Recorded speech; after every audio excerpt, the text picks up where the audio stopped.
जय हिंद दोस्तों, मैं प्रवीण कटारिया आप सभी का आपके अपने चैनल में एक बार फिर से स्वागत करता हूं।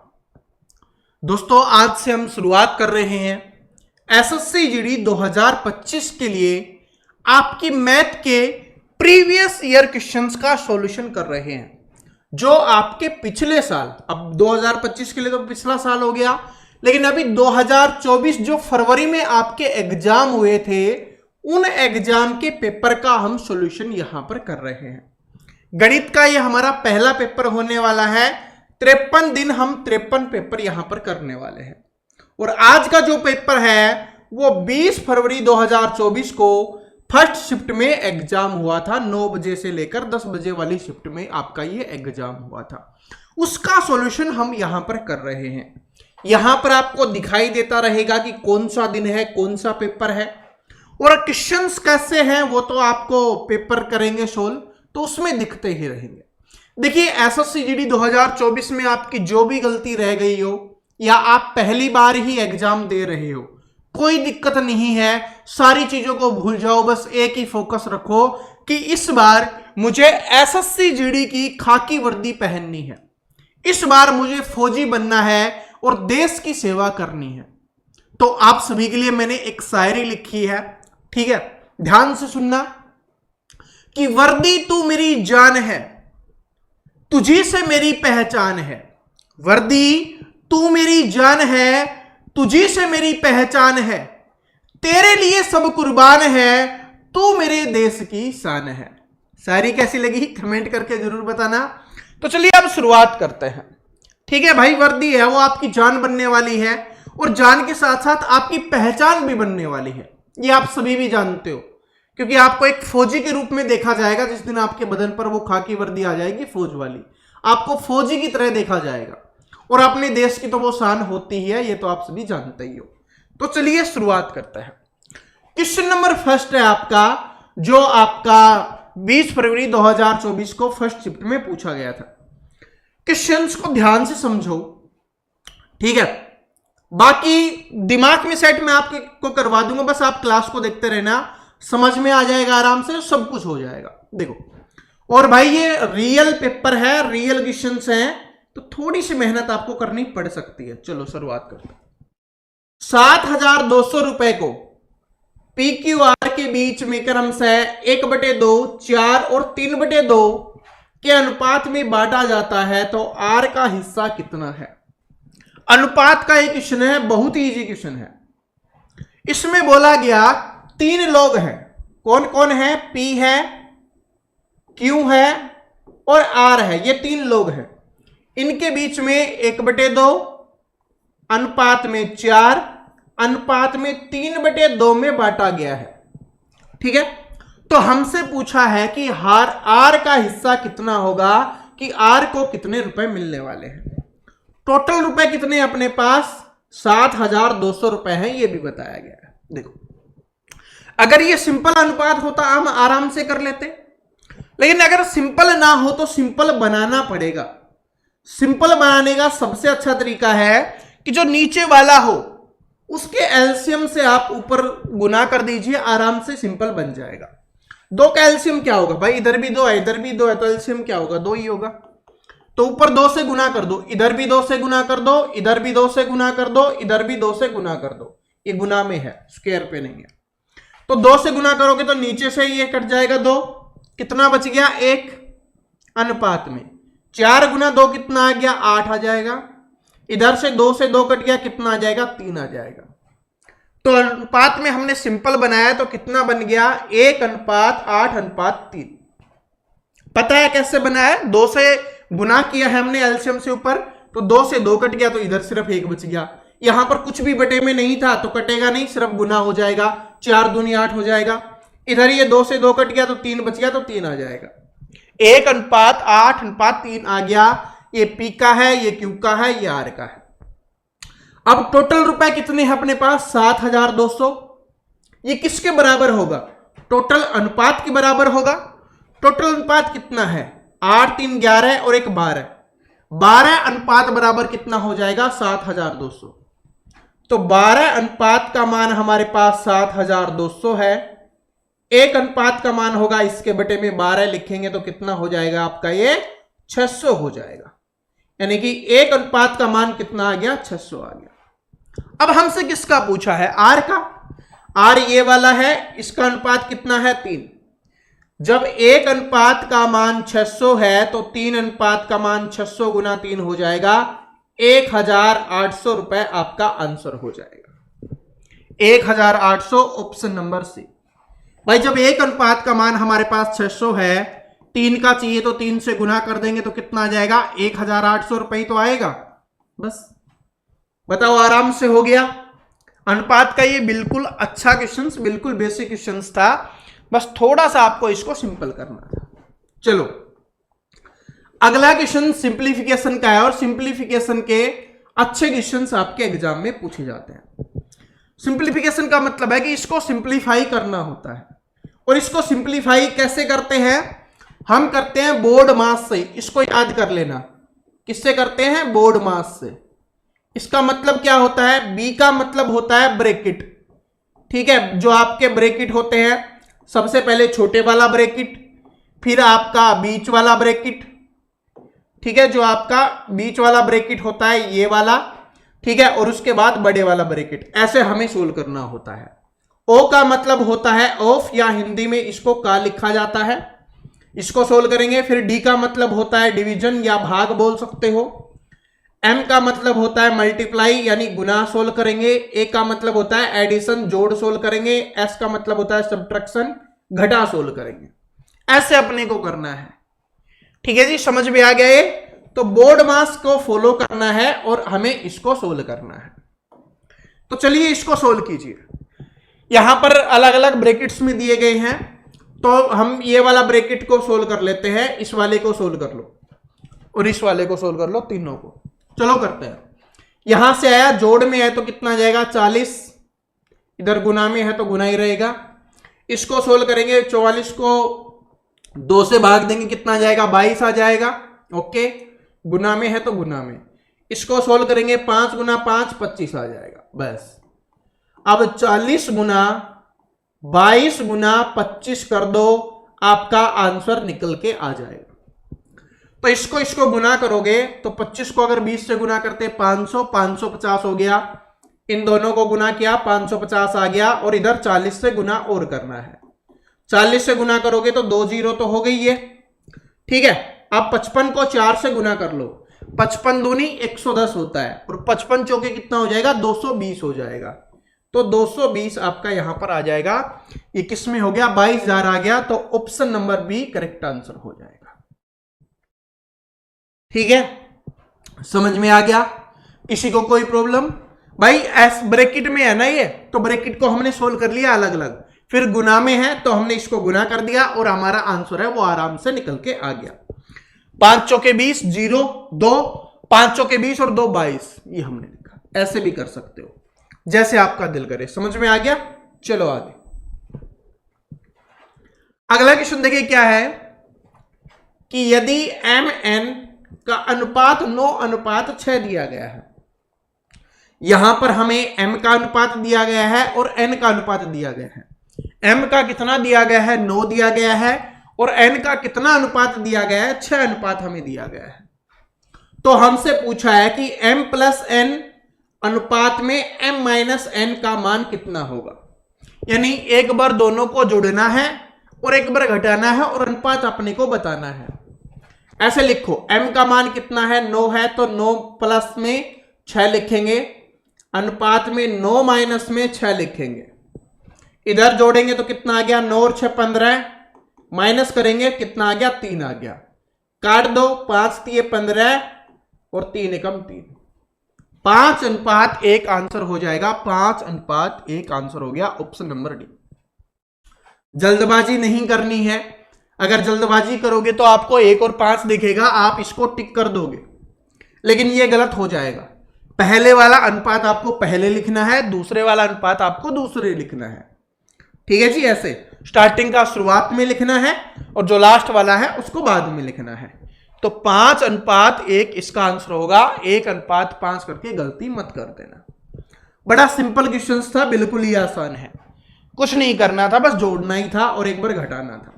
देखो ये भी सिंप्लीफिकेशन का क्वेश्चन है, इसको सोल्व कीजिए। अभी जैसे मैंने आपको बताया था ये सारे ब्रैकेट्स में हैं, तो पहले ब्रैकेट को सोल्व करो। सबसे छोटे वाला को सोल्व होगा पहले।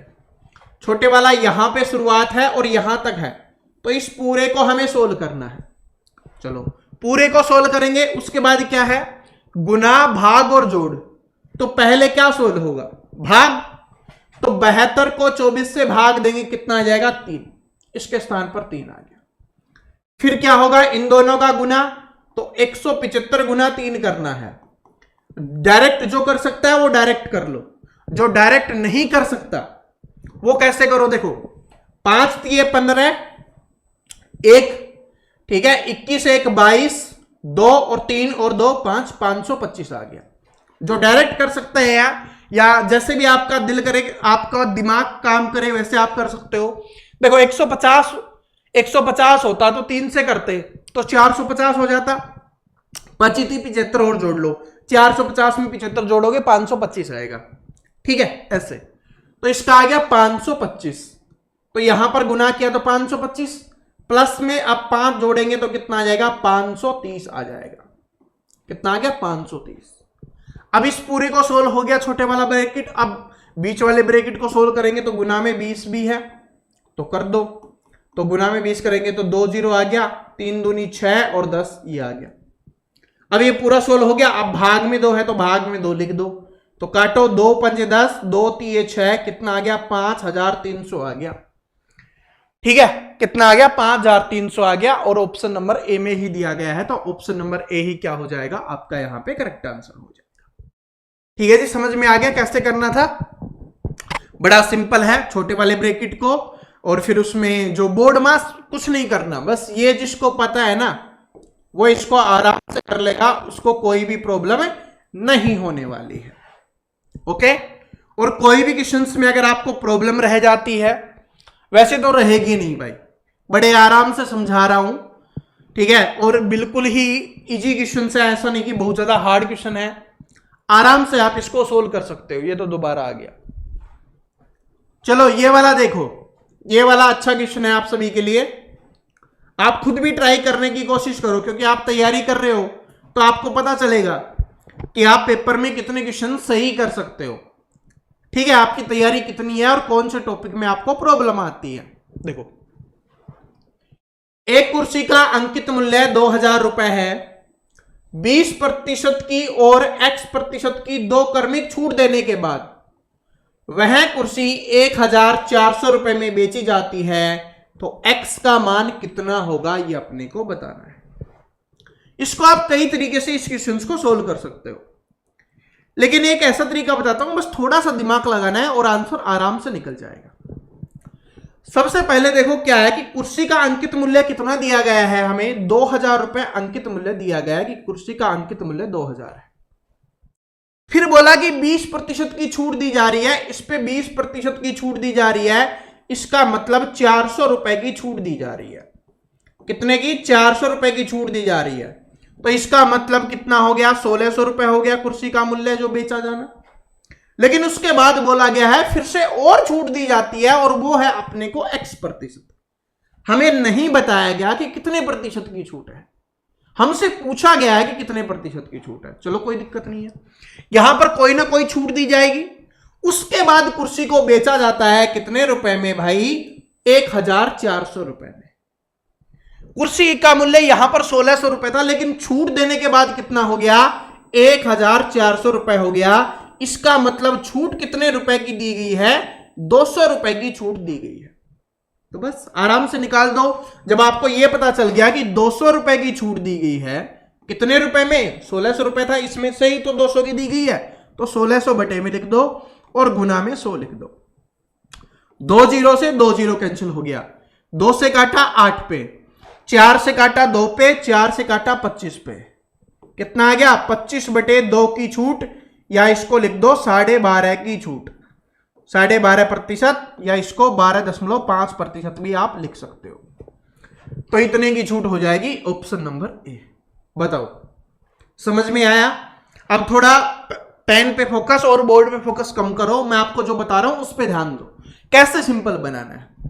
सबसे पहले आपको बोला गया कि 2000 रुपए कुर्सी का मूल्य है, फिर बोला गया कि 20% की छूट दी जाती है, इसका मतलब 400 रुपए की छूट दी गई, क्योंकि 2000 का 20% 400 होता है, तो 1600 रुपए में बेचा जाना चाहिए था। लेकिन फिर बोला कि एक और छूट दी गई है, वो है एक्स, यानी कि कोई एक छूट दी गई, वो हमें नहीं बताएगी कितनी दी गई है, वो हमें निकालनी है। लेकिन बोला कि जो 1600 रुपए थे ना, उसमें नहीं बेचा कुर्सी को, छूट देने के बाद वो 1400 रुपए में बेची गई है। तो भाई 1600 में बिकनी चाहिए थी, 1400 में बेची गई, इसका मतलब क्या हुआ, 200 रुपए की छूट दी गई है। तो बस जब इतना पता चल गया तो निकाल दो कि 200 है 1600 का या 1600 का कितना प्रतिशत होता है, और वो हो जाएगा आपका 12.5%। Option number A correct answer हो गया। ठीक है जी, बिल्कुल बेसिक से समझा रहा हूं ताकि सभी को समझ में आए, और पेपर में आपको इतना समय मिलता है, आप आराम से कर सकते हो, कोई घबराने की आवश्यकता नहीं है। ये देखो चक्रवृद्धि ब्याज का क्वेश्चन आ गया है, सीआई का क्वेश्चन है आपका ये, कि चक्रवृद्धि ब्याज वार्षिक रूप से संयोजित, जो चक्रवृद्धि ब्याज है ना, उसका मतलब ये होता है कि हर साल ब्याज लिया जाए, उसी को चक्रवृद्धि ब्याज बोला जाता है। पर रखी गई धनराशि 10 वर्षों में स्वयं की दोगुनी हो जाती है, यानी चक्रवृद्धि ब्याज पर कोई राशि रखी गई थी, वो 10 सालों में स्वयं की दोगुनी हो जाती है, तो वह समय ज्ञात कीजिए जिसमें धनराशि स्वयं की 4 गुनी हो जाए। आज जो बता रहा हूं इसको याद रख लेना, फिर कैसे भी क्वेश्चन आए इस तरीके के आराम से आप कर सकते हो। क्या बोला, कितने वर्षों में स्वयं की दुगनी हो रही है, 10 वर्षों में, तो वर्ष कितने हो गए 10, और गुनी कितनी हो रही है, 2 गुनी हो रही है। ओके जी, फिर क्या बोला, कितनी होनी चाहिए, 4 गुनी कितने वर्षों में होगी, 4 गुनी करनी है। तो पहले 2 से 4 करनी है, तो 4 कैसे होगा, 2 की कितनी पावर से 4 बनता है, 2 की पावर 2, पावर में हमें लिखना है, 4 बनाना है ना, तो 4 2 की कितनी पावर पे, यहां पर जितना भी होगा उसकी कितनी पावर पे बनता है, तो 2 की पावर पे 4 बनता है, क्योंकि 2 की पावर 2 कितनी होती है, 4 होता है। ठीक है, ओके, 4 हमें बनाना है, 2 की पावर 2। तो क्या करना है, यहां पर जितने वर्ष हो और यहां पर जितनी पावर हो गुना कर दो, आंसर आ जाएगा 10 दूनी 20 वर्ष आपका आंसर हो जाएगा। ठीक है जी, समझ में आ गया। ठीक है, और यहां पर 4 के बजाय 8 होता, 8 गुना कितने वर्षों में हो जाएगी, तो 8 कितना होगा, 2 की पावर कितनी होती है 8, तो 2 की पावर 3 होगी 8, 2 की पावर 3 8 होती है, तो फिर हम यहां पर 3 से गुना करते, फिर अपना 30 वर्ष आंसर होता। ठीक है जी, तो यहां पर जो पावर होगी उसको यहां पर वर्षों से गुना कर देना, आंसर आपका आराम से निकल जाएगा। तो 4 के लिए 2 की पावर 2 थी, तो 2 से हमने गुना कर दिया, 10 गुना 2 20 आपका आंसर हो गया है। ठीक है, चलो, क्योंकि ऐसा नहीं कि एक ही पेपर करवा के रुक जाएंगे। ठीक है, सारे पेपर हम करेंगे तो उसमें ऐसे क्वेश्चंस आएंगे, तो आगे आने वाले पेपरों को आपको प्रैक्टिस की तरह लेना है। स्टार्टिंग के 4-5 अच्छे से समझ लो, उसके बाद जितने भी आएंगे ना सारे आपको प्रैक्टिस की तरह लेना है। अगर एक बात समझो, 53 पेपर हैं, एक में आपके 20 क्वेश्चंस हैं, तो आपके लिए बहुत फायदेमंद होने वाला है। कितना, 1060 क्वेश्चंस आपके हो जाएंगे। जब आप मैथ के 1060 क्वेश्चंस जो आपके पेपर में पूछे गए हैं उनको अगर आप कर लेते हो, तो बताओ उससे बढ़िया चीज आपके लिए क्या हो सकती है। पेपर की तैयारी में उससे अच्छी चीज क्या हो सकती है। चलो अगला क्वेश्चन देखो, क्या है कि एक वर्ष में सपना का औसत मासिक व्यय वर्ष के प्रथम 3 महीनों के लिए इतने रुपए रहता है, यानी 3 महीनों में वो कितना खर्चा करती है, 1100 रुपए हर महीने के हिसाब से खर्च करती है। अगले 5 महीनों में 1000 खर्च करती है, तो 5 महीनों में कितना करती है, 1000 खर्च करती है। और 4 महीनों के लिए 1200 रुपए, जो 4 महीने हैं उनके लिए 1200 रुपए का वो खर्च करती है। यदि कुल उसकी वार्षिक बचत 1300 रुपए है, तो सपना का औसत मासिक व्यय कितना था, यह अपने को बताना है। ठीक है, मासिक व्यय नहीं, सॉरी, मासिक आय कितनी है, यह अपने को बताना है। चलो सबसे पहले यहां पर कितना हो गया, 3,300 हो गया, यहां पर कितना हो गया आपका 5,000 हो गया, और यहां पर 4,000 आपका 800 हो गया। टोटल जोड़ लेंगे, 2 जीरो होगी इधर से, 8 3 11, एक सॉरी 5 5 10 और 3 13, ये हो गया। ये 12 महीने का है, ठीक है। अगर हमसे मासिक पूछे, मासिक व्यय, तो इसको 12 से डिवाइड कर देते, मासिक व्यय आपका निकल के आ जाता एवरेज। लेकिन 13,100 रुपए तो वो खर्च करती है और साथ में 1,300 रुपए वो बचाती भी है, तो इसमें 1,300 रुपए और जोड़ देंगे तो टोटल उसकी आय आ जाएगी। तो कितना हो गया, 2 जीरो 4 4 1, 14,400 आपका यहां पर हो गया। अब इसको बांटना कितने में है, औसत चाहिए तो 12 से, औसत क्या होता है, आंकड़ों का योग बटे आंकड़ों की संख्या, तो 12 से डिवाइड कर दो, 12 12 144, तो कितना आ जाएगा, 1,200 रुपए आ जाएगा। ऑप्शन नंबर सी क्या हो गया यहां पे करेक्ट आंसर। वैसे तो भाई 1,100 रुपए में महीने का खर्चा कैसे चला लेती है वो हमें पता नहीं है, ठीक है, इतने कम में, इतनी महंगाई में नहीं आता। अगर किसी महीने सिलेंडर भरवाना पड़ गया ना, उस महीने में तो फिर कुछ खा ही नहीं पाएगी, ठीक है। एवरेज महीनों का कितना आ रहा है, 1,200 का खर्चा आ रहा है। ओके जी, समझ में आ गया। तो यहां पर ये सॉरी खर्चा नहीं, ये क्या आ रही है, उसकी आय पूछा है, खर्चा नहीं। खर्चा तो ये वाला होता, 13,100 को हम 12 से डिवाइड करते, वो हमारा खर्चा होता। तो हमसे पूछा है सपना की औसत मासिक आय कितनी है, कितनी थी ये अपने को बताना है, तो वो हो जाएगी 1,200 रुपए। बिल्कुल सिंपल था, ठीक है। अगर आपको इतना भी याद है ना कि औसत ये होता है आंकड़ों का योग बटे आंकड़ों की संख्या, तो आराम से कर सकते हो, ठीक है। चलो, ये वाला क्वेश्चन अच्छा है, बहुत कम स्टूडेंट इस क्वेश्चन को कर पाते हैं। बहुत अच्छा क्वेश्चन है, बहुत कम स्टूडेंट है इस क्वेश्चन को कर पाते हैं। तो देखते हैं आप में से कितने कर सकते हो, ट्राई करने की कोशिश करो। नहीं आ रहा, बहुत आसान क्वेश्चन है ये। 44 आम, 121 केले, 11 सेब हैं, उन्हें कई पंक्तियों में इस प्रकार व्यवस्थित करना है कि प्रत्येक पंक्ति में समान संख्या में फल हो, प्रत्येक पंक्ति में एक प्रकार के फल हो, तो पंक्तियों की न्यूनतम संख्या कितनी है ये अपने को बतानी है। जब भी ऐसा क्वेश्चन है, सबसे सिंपल सॉल्यूशन आपको बता रहा हूं। सबसे पहले तो ये जो जितने भी दिए गए ना फल, इन सभी को आपको जोड़ लेना है। तो इनको जोड़ लीजिए, तो जोड़ोगे तो कितना हो जाएगा, 121 और 10 131 और 1 132, 132 और 44 जोड़ लो, इसमें जोड़ोगे तो कितना आ गया, 176 आ गया। टोटल योग कितना हो गया, 176 हो गया आपका, ठीक है। सबसे पहले तो इनको जोड़ लेना है। दूसरा क्या करना है, इसको भाग करना है, इस जोड़ को भाग करना किससे, इन सभी के, ध्यान से सुनना, इन सभी के ये जो 3 दिए गए, इन सभी के एचसीएफ से भाग करना है, एलसीएम से नहीं करना, एचसीएफ से करना है। तो इन सभी का एचसीएफ क्या होगा, एचसीएफ निकालना मैं आपको सिखा ही चुका हूं।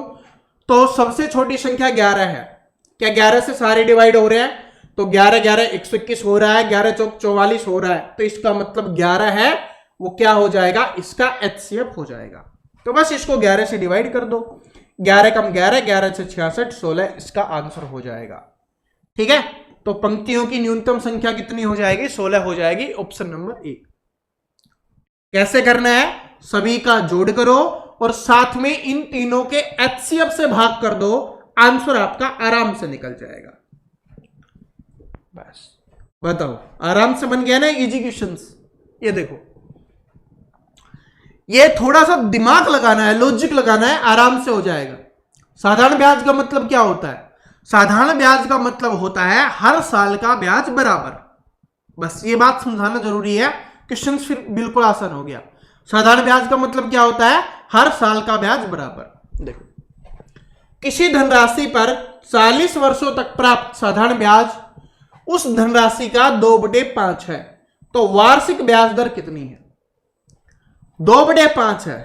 इसका मतलब राशि 5 थी और ब्याज कितना मिला है, 2 ब्याज तो मिला है, कितने वर्षों में मिला है, ये जो 2 ब्याज मिला है वो 40 वर्ष में मिला है। तरीके कई हैं, लेकिन बिल्कुल सिंपल मैं आपको बस समझा देता हूं कि दो जो मिला है आपको ब्याज वो 40 वर्षों में मिला है। इसका मतलब है एक है वो कितने वर्ष में मिला, 20 वर्ष में। एक जो आपको ब्याज मिला वो कितने वर्ष में मिला, 20 वर्ष में। और 5 कितने वर्ष में मिलता है, 100 वर्ष में। अब जो 100 वर्ष में, ठीक है, 100 वर्ष में 100% ब्याज मिल रहा है। इसका मतलब क्या है कि आपकी धनराशि के बराबर ब्याज मिल रहा है ना। 5 ब्याज मिलने का मतलब है कि धनराशि के बराबर, यानी 100% ब्याज मिल रहा है। कितने वर्षों में, 100 वर्षों में। जब 100% ब्याज 100 वर्षों में मिल रहा है तो एक वर्ष में कितना होगा, क्योंकि वार्षिक दर, ब्याज दर वही होती है जो एक वर्ष का होता है। तो 100 साल में 100, तो एक साल में 1, तो 1% क्या हो जाएगा, आपका आंसर हो जाएगा। ठीक है, चलो आगे। ये वाला क्वेश्चन कीजिए सभी स्टूडेंट। इस वाले क्वेश्चंस को सभी स्टूडेंट करेंगे। ठीक है, सबसे पहले क्या बताया था, छोटे वाले को करना है अपने को। तो छोटे वाले को करना है, ब्रैकेट ये वाला है छोटे वाला, इसको सोल्व करो। तो पहले ऑप को करेंगे तो कितना हो गया, 48 भाग में 24, तो कितना आ गया आपका, यहां से 2 आ गया। ओके, अब यहां से ये हो गया, तो अब यहां से लेकर वहां तक के सोल्व करने हैं। इधर से कितना आ गया, 9। ओके, और इधर से कितना है, 41। तो 41 गुना 9 दूनी कितना हो गया, 18। और 41 को 18 से गुना करेंगे तो कितना हो जाएगा, 738 हो जाएगा। और वैसे भी करके देख लो, ठीक है, कितना आता है ये, यहां से देखोगे तो 8 आएगा। इकाई का अंक ना इसमें है, ना इसमें है, ना इसमें है। यही आपका आंसर हो जाएगा। ठीक है, यही क्या हो जाएगा, आपका यहां पे आंसर हो जाएगा। बात समझ में आ गई। तो 738 आंसर हो गया। चलो आगे। आगे देखो क्या है कि एक परीक्षा में उपस्थित होने वाले विद्यार्थियों की कुल संख्या में से 93% विद्यार्थी हुए, क्या हुए, उत्तीर्ण हुए। ये प्रिंटिंग मिस्टेक हो गया है। ठीक है, क्या हुए, उत्तीर्ण हुए। ध्यान से सुन, क्वेश्चंस को दोबारा पढ़ो कि एक परीक्षा में उपस्थित होने वाले विद्यार्थियों की कुल संख्या में से कितने प्रतिशत, 93% विद्यार्थी उत्तीर्ण हुए और 9275 विद्यार्थी अनुत्तीर्ण हुए। उत्तीर्ण का मतलब होता है पास होना और अनुत्तीर्ण का मतलब होता है फेल होना। आप सभी जानते हो कि विद्यार्थी टोटल कितने होंगे, 100% होंगे। उसमें से 93% उत्तीर्ण हुए हैं, तो 7% क्या होंगे, अनुत्तीर्ण होंगे। और उसका मान हमें दिया गया है कि उसकी संख्या कितनी है, इतनी। तो यानी कि 9275 है, ये 7% का मान है। इसका मान है 7% का। तो हमसे क्या पूछा आगे देखो, परीक्षा में उपस्थित होने वाले विद्यार्थियों की कुल संख्या कितनी थी। टोटल संख्या अपनी बतानी है, इसमें पास वाले भी हैं और फेल वाले भी हैं। और वो टोटल कितनी है, 100%। तो 100% हम लेंगे। 100% का मान चाहिए तो 100 से गुना कर देंगे। दोबारा समझो, एक परीक्षा में उपस्थित होने वाले विद्यार्थियों की कुल संख्या में 93% पास हो गए और 7% फेल हो गए। क्यों, क्योंकि 100 में से 93 पास हुए हैं तो 7 फेल होंगे। उनका मान हमें दिया गया है 9275। तो 7 का मान 9275 हमें दिया गया है और हमें कुल विद्यार्थियों की संख्या निकालनी है, 100% का मान निकालना है। बस आराम से कर दो, काटो। 7 एकम 7, 2 बच गया, 7 × 21, 7 दूनी 14, 7 पंजे 35, गुना कर दो बस।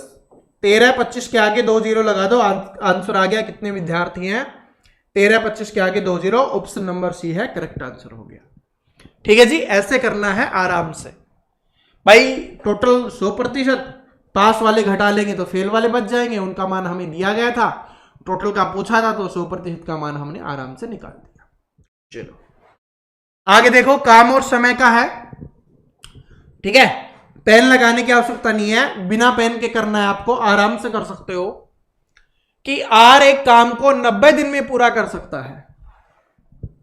यदि कुल काम का कितना प्रतिशत काम आर द्वारा 45 दिनों में पूरा किया जा सकता है। आर एक काम को पूरा है वो 90 दिनों में कर देता है, तो हमसे पूछा है 45 दिनों में कितना होगा। अब ये सोचो कि एक काम अपने आप में 100% होता है, क्योंकि प्रतिशत की बात हो रही है। उसमें से 90 दिनों में वो करता, लेकिन आधे दिन हो गए, 90 के आधे कितने होता है 45, तो काम भी आधा ही हो जाएगा। अरे 90 दिन में वो 100% काम करता है। अब दिन कितने हैं, 45 दिन में पूछा है, आधे हो गए तो इसको भी 2 से डिवाइड कर दो, आधे हो जाएगा, तो ये भी कितना हो जाएगा 50% का। ठीक है जी, समझ में आ गया, बिल्कुल आसान था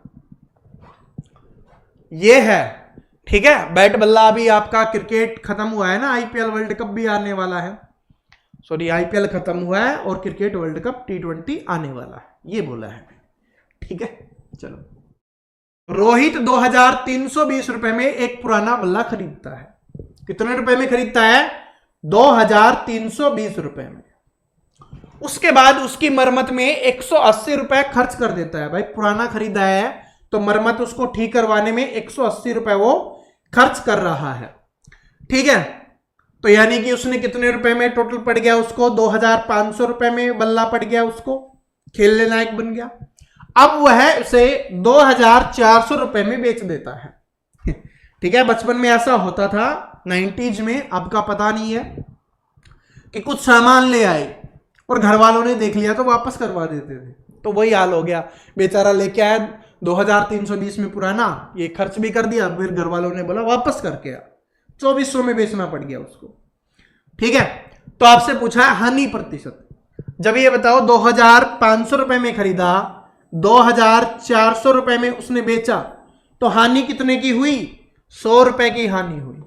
100 रुपए की हानि हुई कितने में से, टोटल में से, जो उसका खर्चा था 2500 लिखेंगे और गुना में 100 का मान, 2 जीरो से 2 जीरो, 25 चौके 100, यानी कि 4% की क्या हो गई उसको हानि हो गई। कितने प्रतिशत की हानि होगी, 4% की। 2320 में खरीदा, 180 खर्चे के लिए लगा दी उसने मरम्मत करने में, तो यानी 2500 रुपए में पड़ा, 2400 में बेचना पड़ा, 100 रुपए की हानि, तो 100 बटे 2500 गुना 100, तो कितना हो गया, 4% आपका आंसर हो गया। चलो अगला क्वेश्चन। ठीक है, ये क्वेश्चन अपना अगला है, देखिए। एक विद्यार्थी ने एक परीक्षा में 75% अंक प्राप्त किए। ये क्वेश्चन नंबर अपना 15 आ गया भाई। ठीक है, अभी इसके बाद 5 और बचे हुए हैं। 20 क्वेश्चन पेपर में पूछे जाते हैं, तो पूरा वीडियो देखना है। ऐसा नहीं कि 15 देख के आपको लगे कि हाँ मैंने देख लिया, मुझे आता है, मैंने कर रहा हूं, पूरा देखना है। ठीक है, और पूरे जितने पेपर 53 दिन में 53 पेपर आने वाले हैं, सारे के सारे पेपरों को आपको देखना है।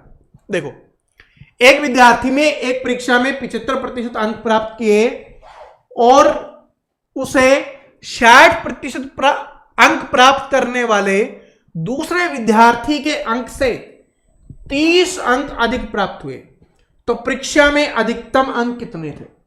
थोड़ा सा दिमाग लगाओ। क्या बोला गया है कि 75% मिले हैं, दूसरे को कितने मिले हैं, 60% मिले हैं। अंतर कितने का है, 15% का, लेकिन नंबर में कितने का है, 30 का। 1% का मान कितना हो गया, 2 नंबर का हो गया। ठीक है, 2 नंबर है, 1% का मान। तो हमसे पूछा है परीक्षा में अधिकतम अंक कितने थे। अधिकतम प्रतिशत कितना होता है, 100। तो 1 बराबर जब 2 है, तो 100 बराबर क्या हो गया, गुना में 2 कर दो, तो अधिकतम अंक आपके कितने हो जाएंगे, 200 हो जाएंगे। Option number D correct answer. समझ में आया? दोबारा से देख लो भाई, एक को मिले 75, दूसरे को मिले 60, अंतर कितने प्रतिशत का, 15% का, लेकिन अंक में अंतर कितने का बता रहा है, 30 का। 15 बराबर 30, 1% बराबर 2, तो 100% बराबर 200। बस, चलो रेलगाड़ी वाला है, अच्छे से समझना, ध्यान से समझना। 2 रेलगाड़ियां समान चाल से विपरीत दिशा में चल रही हैं।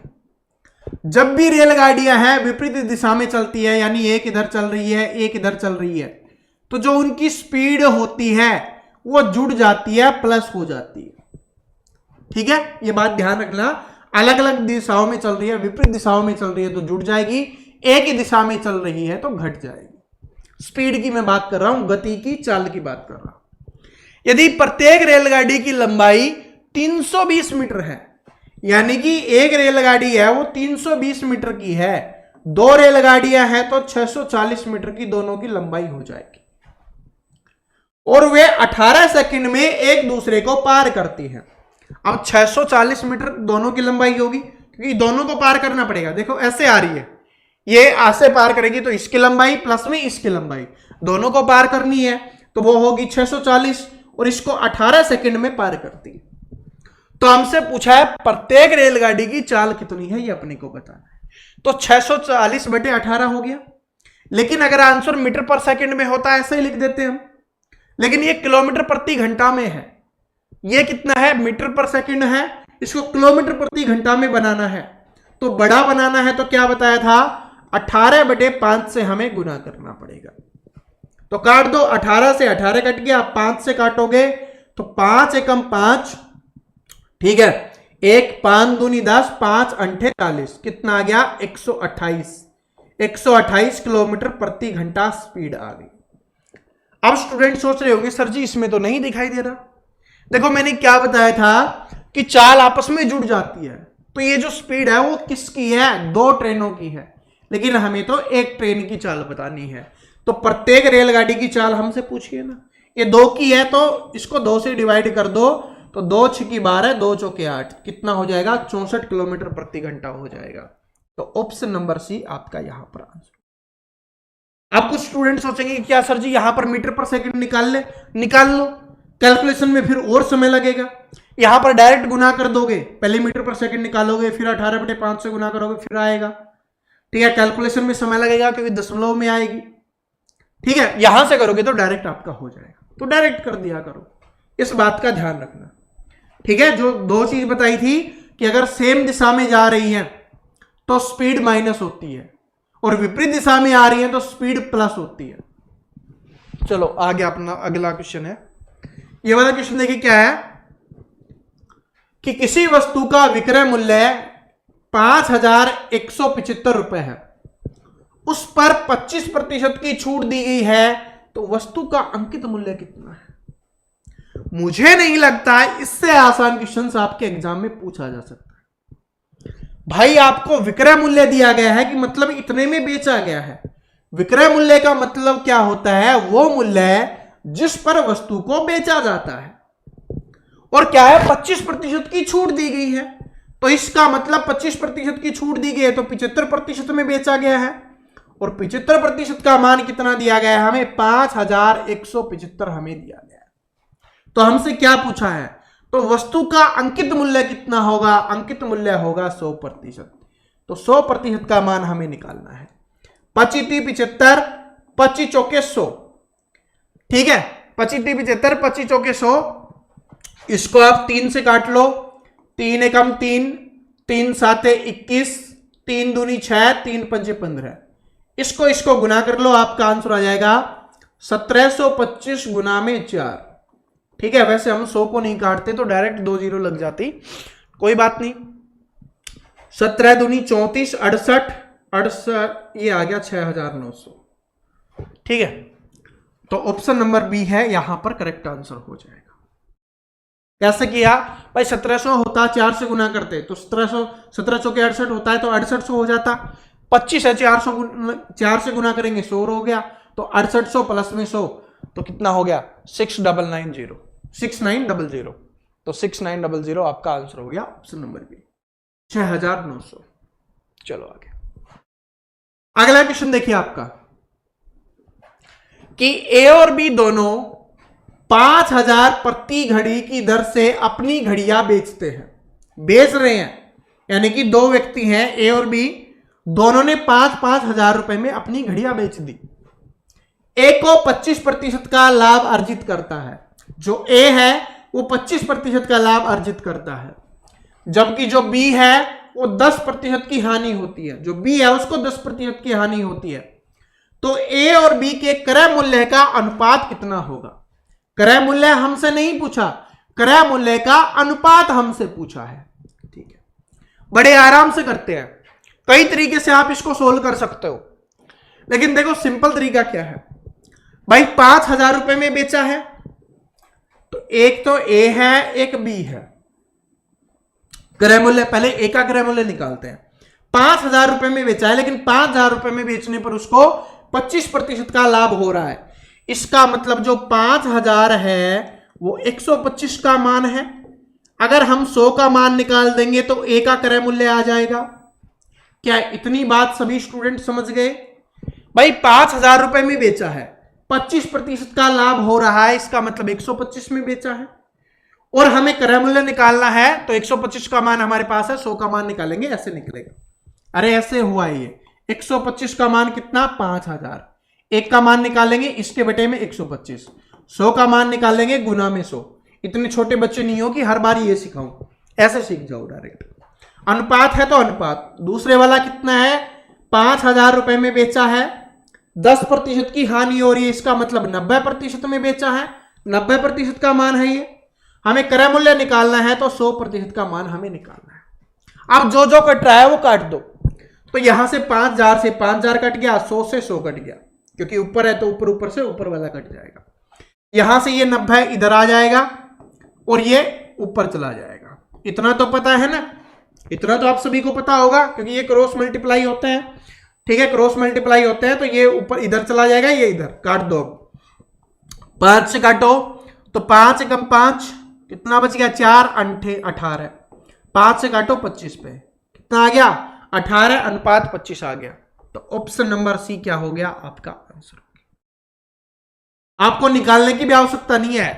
पता है कुछ स्टूडेंट टाइम वेस्ट कैसे करते हैं, इसको वो सोल्व करेंगे तो इसका क्रय मूल्य निकालेंगे, फिर वो इसको सोल्व करेंगे, इसका क्रय मूल्य निकालेंगे, फिर दोनों को अनुपात में लिखेंगे, फिर काटेंगे, क्योंकि क्रय मूल्य भी बड़ा बड़ा आएगा, काटने में भी उसको प्रॉब्लम होगी, उसमें भी समय लगेगा। सबसे सिंपल तरीका है, आराम से कर लो भाई। निकलना तो यही है, अनुपात में भी यही रहना है, बस क्या दिक्कत है फिर।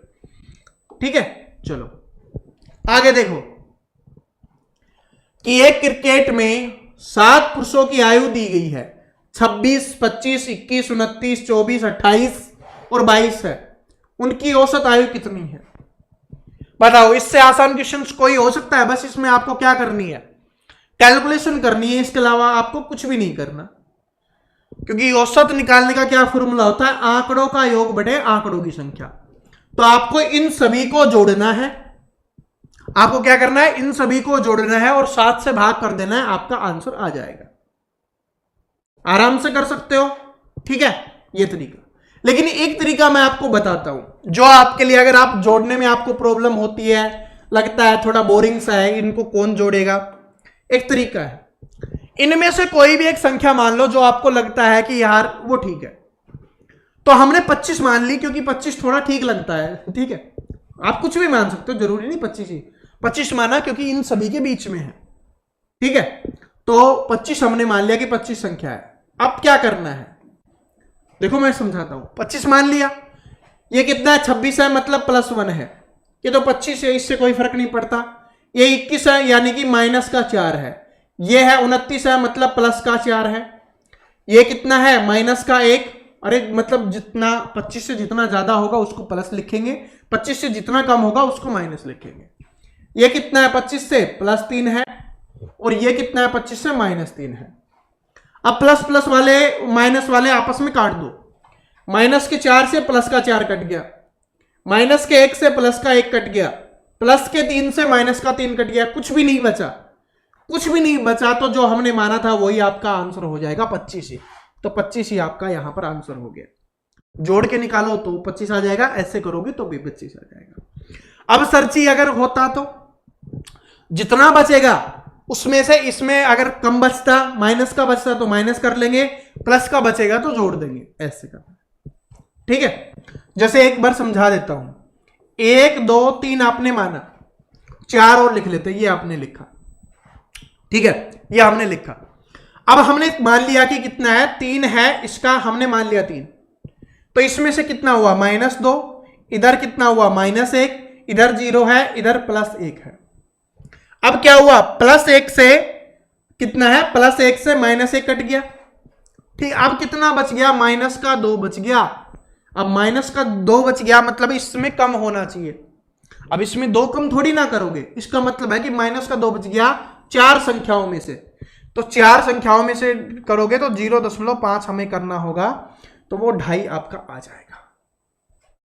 ठीक है, अगर यहां पर मैं 5 और लिख लेता, ठीक है, 5 और लिख लेते हैं हम यहां पर, ठीक है, और अच्छे समझा देता हूं, ठीक है।